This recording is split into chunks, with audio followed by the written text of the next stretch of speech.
सम्मान। मनुष्य के जीवन में सम्मान का बहुत अधिक महत्व है। वो उसे अपने हृदय, अपने मन से जोड़कर रखता है। कदाचित इसीलिए हम शत्रु के सम्मान पर चोट पहुंचाते हैं ताकि उसे पीड़ा पहुंचाई जा सके। परंतु ऐसा करने से सावधान रहे मित्रों। शरीर पर लगी चोट मनुष्य भुला सकता है, परंतु उसके सम्मान को लगी चोट उसे जीवन भर पीड़ा देती है। और स्त्री के मान सम्मान पर लगी चोट उसे उस सीमा तक ले जाती है जहां उसे केवल प्रतिशोध दिखाई देता है। यदि अपने शत्रुओं को जीतना है तो प्रेम से जीतिए, अपने कर्मों से जीतिए। उन्हें अनुभव करवाइए कि उनसे भूल हुई है। किसी के सम्मान को ऐसी चोट ना पहुंचाइए कि वो आपका नाश करने पर उतर आए। स्मरण रखिए, किसी का अपमान करके आपके हृदय को कदाचित थोड़ा संतोष आ जाए, परंतु उस अपमान से आप कई हृदयों को आघात पहुंचाते हैं और अपने लिए एक शत्रु और बढ़ा लेते हैं। हम सब शीघ्र ही सफलता चाहते हैं, ढेर सारी संपत्ति और सुख चाहते हैं, और ऐसे में कई बार हम छोटे मार्गों का चयन कर लेते हैं। वो मार्ग जिनमें परिश्रम नहीं होता, जिनमें होता है तो केवल छल, कुटिलता और भाग्य का सहारा। जैसे कि जुआ। कोई जुए के खेल में धन लगाता है, कोई दांव लगाता है और ये भूल जाता है कि जुआ ऐसा दलदल है कि जिसमें एक बार गिरे तो सर्वनाश से पहले निकलना असंभव है। यदि आप जीते तो और जीतने की भूख बढ़ जाएगी, और यदि आप कुछ हार बैठे तो उसे पुनः पाने के लिए आप फिर से खेलेंगे। मनुष्य को ये आभास ही नहीं होता कि अपनी संपत्ति के साथ साथ वो अपनी मानवता, अपने संस्कार, अपना धर्म और अपना उत्तरदायित्व सभी जुए की भेंट चढ़ा देता है। इसलिए कुछ पाना है तो परिश्रम से पाओ। यदि कुछ जुए में जीता तो वो उतना शीघ्र ही खो दोगे, चूंकि उसे परिश्रम से पाया नहीं गया है, और उसकी रक्षा करने के लिए आपके मन में स्वाभाविक प्रयास भी नहीं होंगे। क्षमा बढ़न को चाहिए, छुट्टन को उत्पाद। क्षमा इस संसार में शांति का, सुख का मूल आधार है। क्षमा आपके मन से प्रतिशोध और शत्रुता जैसे भावों को समाप्त करती है। परंतु क्या हर स्थान पर क्षमा आवश्यक है? क्या प्रत्येक का अपराध क्षमा करने के योग्य होता है? नहीं।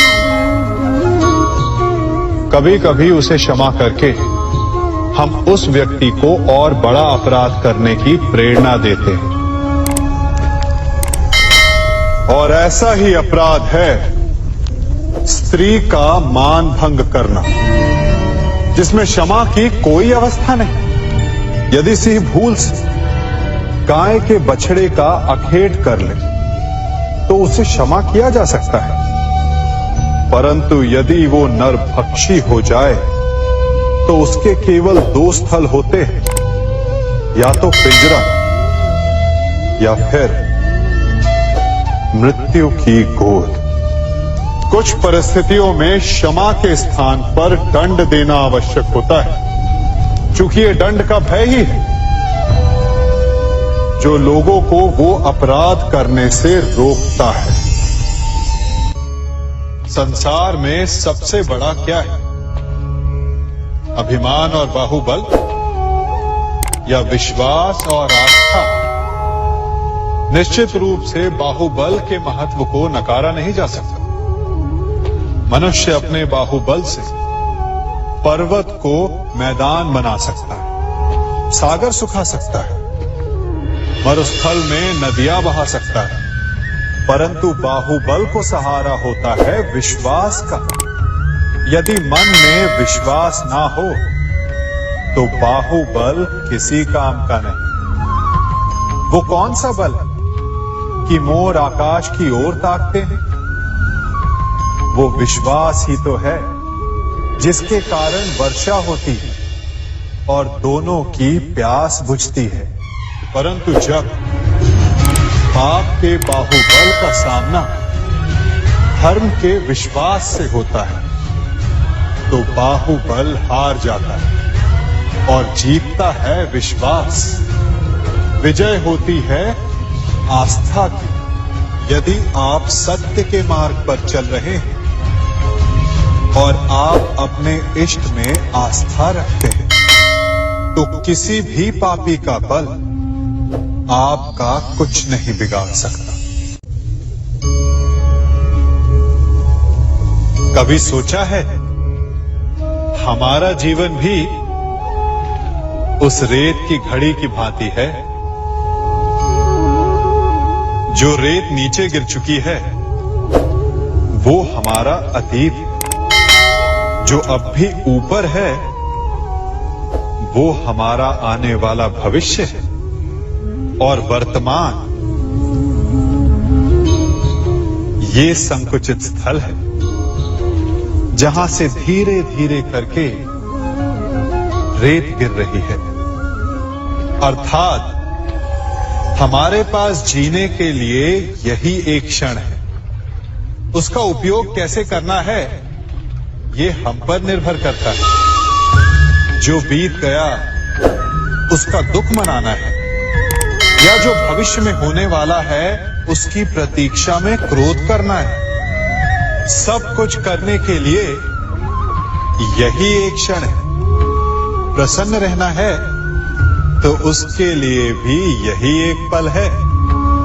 प्रतीक्षा करते रहोगे तो ये पल भी भूतकाल में बदल जाएगा। इसलिए आनंद के लिए, परोपकार के लिए प्रतीक्षा ना कीजिए। आपके पास जो पल है उनका भरपूर सदुपयोग कीजिए, क्योंकि इस घड़ी को पलटकर आप फिर से समय अवश्य गिन सकते हैं, परंतु अपना बीता हुआ समय आप वापस नहीं लौटा पाएंगे।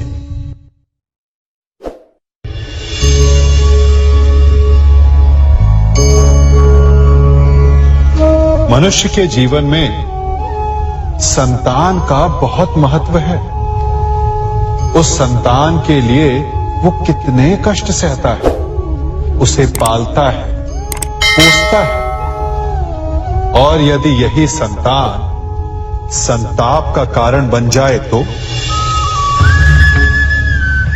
क्या ये उसका दोष है? अधिकतर ये दोष हमारे लालन पालन का होता है। बचपन में बालक के हठ को मानकर हमें आनंद की अनुभूति अवश्य होती है, परंतु धीरे धीरे अपने बालक के हठ को मानकर उसके हठ के दास हो जाते हैं। एक हठी उद्दंड और असंस्कारी संतान उस सूखे वृक्ष के समान होती है कि यदि जिसमें आग लग जाए तो वो सारे वन को भस्म कर डाले। और स्मरण रहे, जब उसमें अग्नि लगती है तो सबसे पहले वो स्वयं के घर को ही भस्म करती है। इसलिए जब आवश्यकता हो तो अपनी संतान के हठ का विरोध करें, उसे रोके, क्योंकि यदि समय रहते ऐसा ना किया गया तो भविष्य में इस समस्या के परिणाम गंभीर हो सकते हैं। प्रतिज्ञा, वचन, ये सब मनुष्य ने समाज को सही दिशा में रखने के लिए बनाए हैं। वो मनुष्य ही क्या जिसके जीवन में नियम ना हो, जिनका वो पालन ना करे, परंतु समय के साथ चलने के लिए नियमों को बदलना भी आवश्यक होता है, क्योंकि ये आज का समय ही तो है जो बीत जाने के पश्चात इतिहास बन जाएगा। यदि आवश्यकता पड़ने पर नियम और प्रतिज्ञा भंग ना की जाए, समय की मांग के अनुरूप अपनी प्रतिक्रिया ना बदली जाए, तो इतिहास हमें कभी क्षमा नहीं करेगा। आवश्यकता पड़ने पर आपकी तोड़ी हुई एक प्रतिज्ञा, एक बंधन कभी कभी पूरे मानव इतिहास को बड़े विनाश से बचा सकता है। इसलिए नियम, प्रतिज्ञा, वचन कुछ नहीं, कुछ है तो केवल समय, जिसके अनुरूप चलने वाला ही सफल हो सकता है। कभी किसी पक्षी को घोंसले की नींव बनाते देखा है? अथक परिश्रम करके तिनका तिनका बिटोर कर वो पक्षी अपना घोंसला बनाता है, अपनी संतान के लिए एक सुरक्षित घर बनाता है, और फिर कहीं से तीव्र आंधी आती है, भारी वर्षा होती है और उसका घोंसला तिनका तिनका करके बिखर जाता है। फिर वो पक्षी क्या करता है? वो रोता नहीं, ना ही विलाप करता है, वो बिना विलंब करे फिर से अपना घोंसला बनाना प्रारंभ कर देता है और सफलता पाता है। फिर हम क्यों छोटी छोटी असफलता से भयभीत होकर परिश्रम करना छोड़ देते हैं? एक बात सदा स्मरण रखिएगा, हर वृक्ष कुल्हाड़ी की एक मार से नीचे नहीं गिरता, हर चट्टान घन के एक प्रहार से नहीं टूटती। सफलता पाने के लिए अनावरत परिश्रम करना ही मात्र एक मार्ग है। स्वीकारण, सत्य का स्वीकारण मनुष्य के लिए बहुत ही महत्वपूर्ण है। जब तक मनुष्य सत्य को स्वीकार नहीं करता, उसे असत्य से लड़ने की शक्ति प्राप्त नहीं होती। जब आप भोजन करते हैं तो क्या होता है? आपका पेट स्वीकारता है कि वो भर चुका है और आप भोजन करना बंद कर देते हैं। जब आपको निद्रा आती है तो क्या होता है? आपका मन स्वीकारता है कि आपका शरीर थक चुका है और उसे विश्राम की आवश्यकता है। उसी प्रकार जब आपको किसी व्यसन को रोकना हो तो आपको स्वीकारना पड़ता है कि बहुत हो चुका, चाहे वो लालच हो या मदिरापान। उस व्यसन का त्यागना तभी प्रारंभ होता है जब आप ये स्वीकार कर लेते हैं कि आप उस व्यसन के बंधन। संसार का सबसे बड़ा पाप क्या है? असत्य बोलना, हत्या कर देना, चोरी करना या किसी का अपमान करना। संसार का सबसे बड़ा पाप है किसी निर्बल को सताना, और संसार का सबसे बड़ा दंड भी उस निर्बल के मुख से निकली हाय है। आप देख रहे हैं मैं क्या कर रहा हूं? मैं लौह पिघला रहा हूं, और ये लौह पिघलता है इस चमड़ी की बनी धूनकी से निकली हवा से। तनिक सोचिए, एक मृत पशु की खाल से बनी धूनकी इतने कठोर लोहे को भस्म कर सकती। ठीक उसी प्रकार आप चाहे जितने भी शक्तिशाली क्यों ना हो, यदि आपने किसी निर्दोष, किसी निर्बल को सताया तो उसके मन से निकली हाय और उसका श्राप आपके जीवन को भस्म कर सकता है। स्वर्ण, सज्जन पुरुष और परोपकारी मनुष्यों की गति एक समान होती है।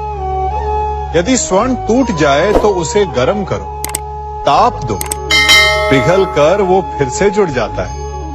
ठीक उसी प्रकार मतभेद होने के पश्चात भी एक सज्जन पुरुष और महान पुरुष फिर से मित्र बन जाते हैं। परंतु दुर्जन दुष्ट माटी से बने लोग उस पके हुए मटके के समान होते हैं कि जिनमें यदि एक बार दरार आ जाए तो वो स्वयं ही स्वयं का सर्वनाश कर लेते हैं।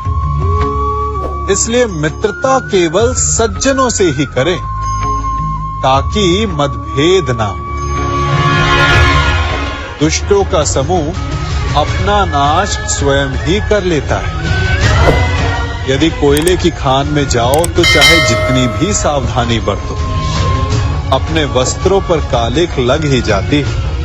इसलिए दुष्ट मित्रों से सावधान।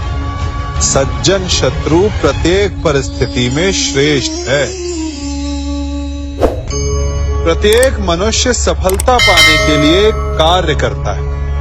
कुछ सफल होते हैं, कुछ नहीं होते, और जो सफल नहीं होते वो सदा अपनी असफलता का कारण या तो अपनी परिस्थितियों को बताते हैं या अपने सहयोगियों को दोषी ठहराते हैं।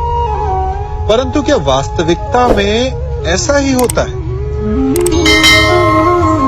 क्या कोई परिस्थिति या कोई व्यक्ति किसी की असफलता का कारण बन सकते हैं?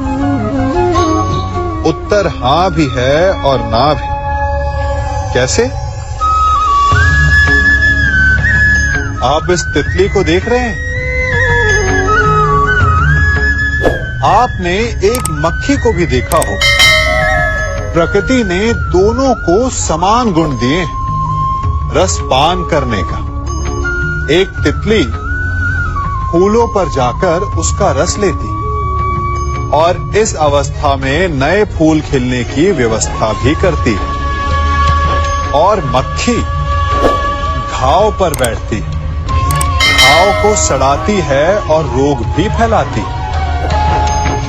यदि इसमें किसी बात का अंतर है तो केवल सोच का।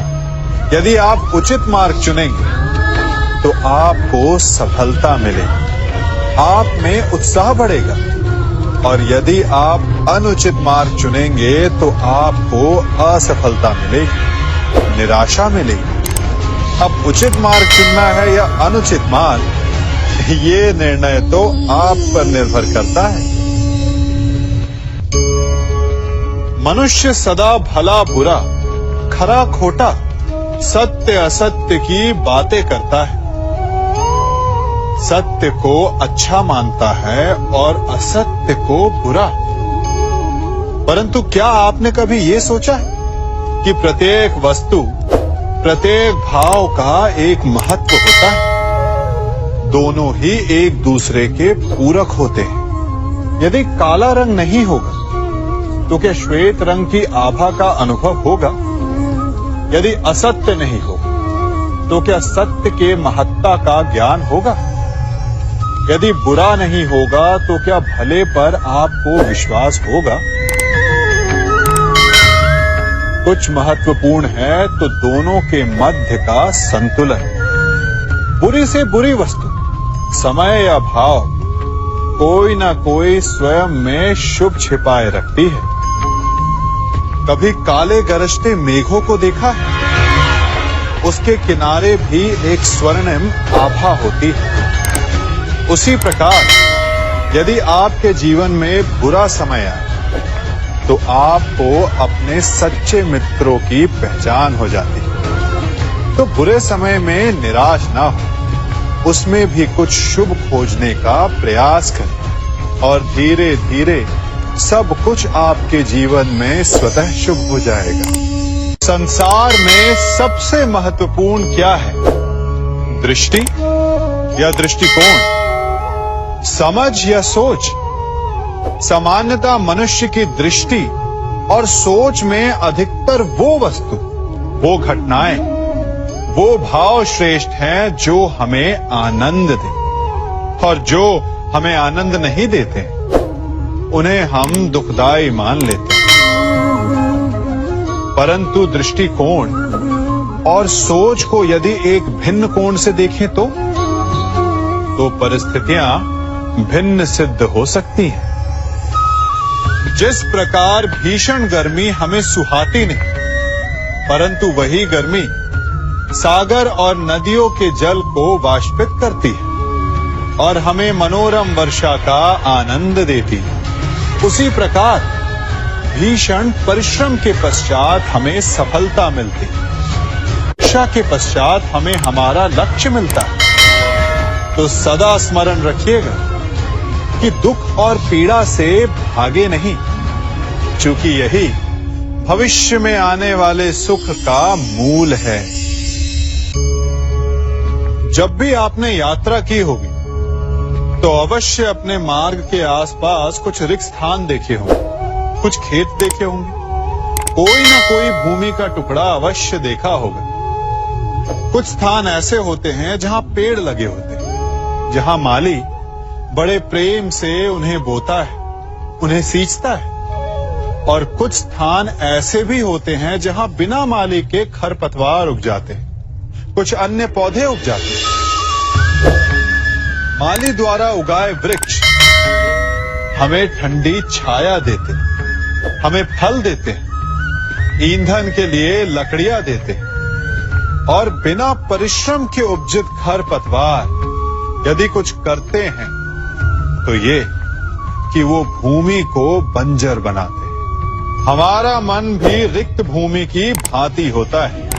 यदि अपने परिश्रम से उसमें सुविचारों के बीज डालोगे तो फलदायक विचार उपजेंगे, और यदि उसे रिक्त छोड़ दिया तो खरपतवार की भांति अनुपयोगी विचार आपके मन को अपना घर बना लेंगे, आपके मन को मैला कर देंगे, उसे बंजर कर देंगे। अब निर्णय आपका है कि आपको सुविचार देने वाला मन चाहिए या कुंठा देने वाला। क्या कर रहा हूं मैं? दर्पण में देख रहा हूं। आप लोग भी प्रतिदिन देखते होंगे, परंतु प्रतिदिन अपना मुख देखने के बाद भी उस पर लिखी एक बड़ी सीख देखना भूल जाते हैं। अब आप कहेंगे कैसी सीख? तो जाइए एक बार फिर से दर्पण के सामने जाइए और मुख खोलकर देखिए, क्या दिखेगा? दंत पंक्ति और जीभा, है ना? अब विचार कीजिए, दंत जन्म के पश्चात आते, एक नहीं 2 बार आते, परंतु मृत्यु से पूर्व नष्ट हो जाते हैं। और जीभा जन्म पहले से होती है, परंतु मनुष्य के मृत्यु के पश्चात भी उसके अस्तित्व में रहती है ना? आश्चर्य की बात। दंत कठोर होते हैं, जीभा कोमल, परंतु फिर भी दंत नष्ट हो जाते हैं, जीभा नहीं होती। यही रहस्य है कि हठी और कठोर लोग शीघ्र नष्ट होते हैं और कोमल लचीले आवश्यकता के अनुसार स्वयं में परिवर्तन ला सकने में सक्षम लोगों का ही अस्तित्व रहता है। अर्थात परिस्थितियों के अनुसार स्वयं को लचीला बनाना सीखिए और आपका जीवन सरल हो जाएगा। संबंध एक सहारा होता है जीवन का, और संबंधी वो होते हैं जिनसे आवश्यकता पड़ने पर सहायता मांगी जा सके, जिन पर विश्वास किया जा सके कि बुरे समय में वो हमारे काम आएंगे। कभी ऐसा भी हुआ होगा कि आपके पास कोई सहायता मांगने आया, या ऐसा भी हो सकता है कि आप किसी के पास सहायता मांगने गए हैं। परंतु प्रश्न ये उठता है कि क्या केवल किसी के मंतव्य में उसकी सहायता इसीलिए कर देनी चाहिए क्योंकि वो आपका संबंधी है? अब आप कहेंगे कि ये कैसा प्रश्न हुआ? तनिक सोचिए, एक अस्त्र बनाने वाला जब अस्त्र बनाता है तो ये अस्त्र किसको देना है उसका अधिकार उसी के पास होता है। वो चाहे तो ये अस्त्र किसी को भी दे सकता है, वो एक सैनिक को भी दे सकता है या एक डाकू को भी, और यही अस्त्र 2 भिन्न कार्य कर सकती है। यदि डाकू के हाथों में आ गई तो उसका भय दिखाकर वो लोगों को लूटेगा, निरपराधों का रक्त बहाएगा।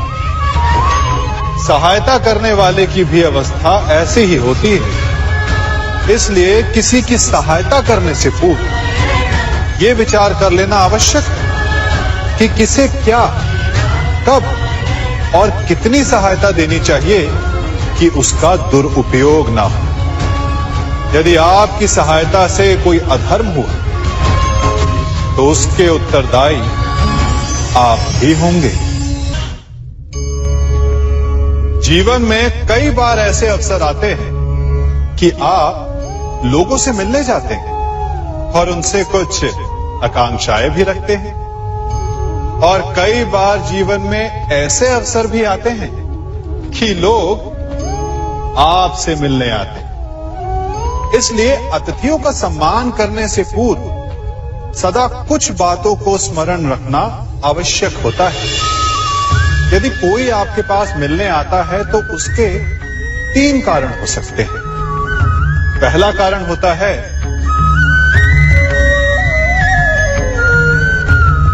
भाव, दूसरा अभाव और तीसरा प्रभाव। तो जैसा अतिथि उसको वैसा ही सम्मान दे। यदि आपके पास कोई भाव से आए तो उसे केवल आपका प्रेम चाहिए, आपका सानिध्य चाहिए, और यदि कोई अभाव में आया तो उसकी उतनी सहायता अवश्य करें जितना आप करने में सक्षम हो, परंतु इतनी अधिक भी ना करें कि वो उस सहायता का दुरुपयोग कर बैठे।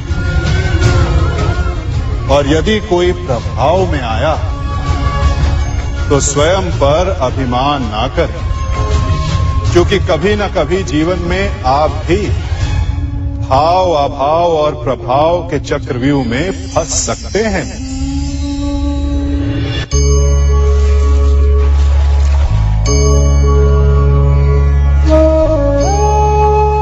यदि जल को मुट्ठी में कसकर बांधें तो जल कैसे अपना मार्ग बनाकर निकल जाता है? इसी धारा की भांति यही अवस्था हमारे अपनों के साथ भी होती है। अधिकतर हम जिनसे प्रेम करते हैं, हम सदा उन्हें अपने समीप रखना चाहते हैं, स्वयं से दूर नहीं होने देना चाहते। चिंता करते हैं, भय खाते हैं कि कहीं उनके साथ या उनसे कुछ बुरा घटित ना हो जाए, और ऐसे में हमारे अपने ही हमसे दूर हो जाते हैं।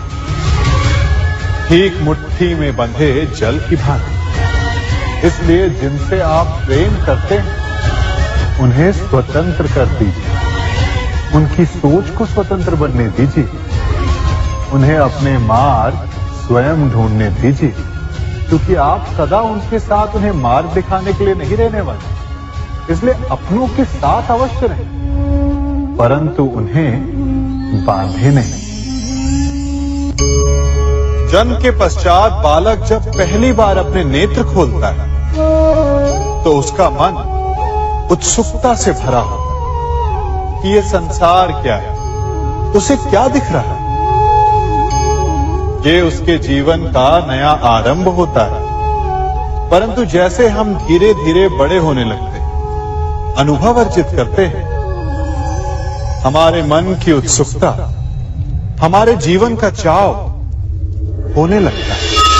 तनिक सोचिए, जब हम सुबह सोकर जगते हैं, अपनी आंखें खोलते हैं, तो उसे ही हम अपने जीवन का प्रारंभ समझ ले तो सुबह से लेकर संध्या तक के समय को ही अपने जीवन जीने का समय समझ ले तो कितनी स्फूर्ति आ जाएगी आप, कितने काम कर पाएंगे आप, कितने लक्ष्य अर्जित कर पाएंगे।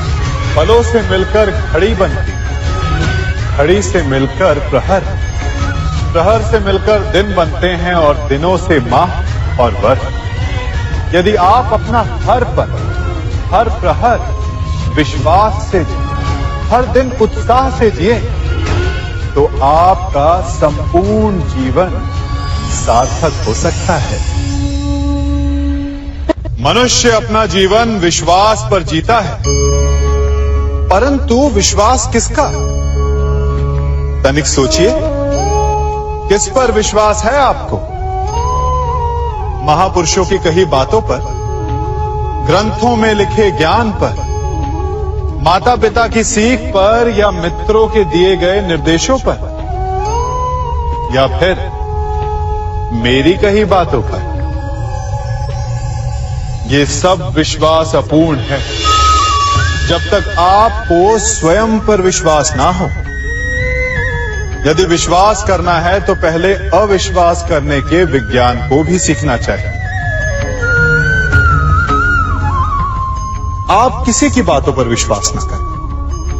आप अपने मन से पूछें, अपनी अंतर आत्मा से प्रश्न करें, और जो उत्तर मिलेगा वही सबसे उचित होगा। जब आप अपने मन, अपनी अंतरात्मा पर विश्वास करना सीख जाएंगे तो नीति ज्ञान सब आपके भीतर से स्वतः उमड़ेगा। और यदि आप स्वयं पर ही विश्वास ना कर पाए तो धर्म ग्रंथों में लिखे श्लोक, महापुरुषों की वाणी, माता पिता की सीख या मित्रों का निर्देश कोई भी लाभ नहीं दे पाएगा। एक पिता होने के नाते आप अपनी संतान के लिए क्या करते हैं? उसके लिए बहुत सारी सुविधाएं जुटाते, बहुत सारा धन कमाते है ना? और क्या आपको ऐसा लगता है कि यही उचित है आपकी संतान के लिए? इस पंछी को देख रहे हैं, ये भी संतान को जन्म देता है, उन्हें पालता है, पोसता है, उड़ना सिखाता है और भोजन का प्रबंध भी करना सिखाता है। परंतु उनके बड़े हो जाने के बाद उनके लिए अलग से घोंसला नहीं बनाता। क्यों? क्योंकि यदि इसने संतान को सब कुछ करके दे दिया तो संतान क्या करेगी? वो अपनी संतान को तब तक भोजन कराता है जब तक उसकी संतान स्वयं भोजन का प्रबंध करने में सक्षम नहीं हो जाती। और उसका लाभ ये मिलता है कि उसी की भांति उसकी संतान आत्मनिर्भर बनती है। इसलिए अपनी संतान को उतनी ही सुविधाएं दें जितनी आवश्यक है। मोह को त्यागें। आपका उनसे मोह उन्हें कभी आत्मनिर्भर नहीं बनने देगा। अपनी संतान को कर्म करना सिखाइए। यदि आपकी संतान कर्म करना सीख गई तो वो धन स्वयं कमा लेगी। और यदि वो आलसी, अकर्मण्य बन बैठे तो आपके संचित धन का भी नाश कर देगी। संसार में सबसे बड़ा संबंध कौन सा है? अब आप पूछेंगे कि ये कैसा प्रश्न हुआ? इसका उत्तर तो बड़ा सरल है, यही ना? परंतु इस प्रश्न के भी कई उत्तर हैं।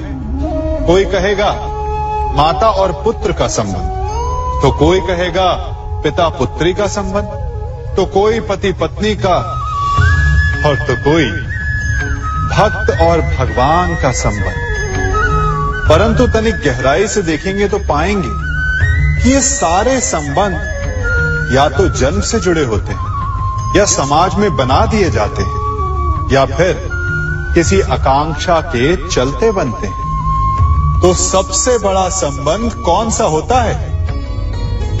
उलझ गए ना? सबसे बड़ा संबंध होता है मित्रता का, क्योंकि मित्र हम स्वयं चुनते हैं, जिसमें ना कोई आकांक्षा होती है, ना ही कोई स्वार्थ छिपा होता है। यदि कुछ होता है तो केवल साथ का आनंद। अपने बीते दिनों को स्मरण कीजिए। जब आप घर से बाहर निकलते होंगे तो सबसे पहले किसका स्मरण होता था? मित्र का। परंतु जैसे जैसे मनुष्य बड़ा होता जाता है, सफल होता जाता है, मित्र छूटते जाते हैं और फिर वो अपनी आय, अपने जीवन के स्तर के अनुसार मित्रता करने लगता है।